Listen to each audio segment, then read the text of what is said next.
Mami, happy anniversary. In behalf of testifiers, will like to greet you a happy anniversary. Grabe, alam niyo po, sobrang blessed kami sa buhay niyo. Simula nung nag-meet tayo sa Painel until now, grabe, talagang ito yung masasabi ko na really divine connection talaga to ng Lord. And we are so happy and we are so blessed na nag-teach po kayo sa amin na lalo na kailangan namin yan sa panahon na ngayon. And I pray na soon makapag-collaborate po tayo, makapag-visit kami sa inyo. I declare that there would be more open doors to share the gospel. Mas marami pa pong kaluluwa yung mawiwin.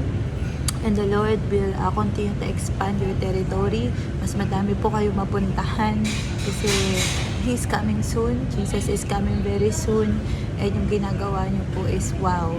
Grabe. So significant for the expansion of the kingdom of God. And I believe it's gonna multiply you more. It's gonna bless you more. And greater things are yet to come. So yun lang po. God bless and see you all soon.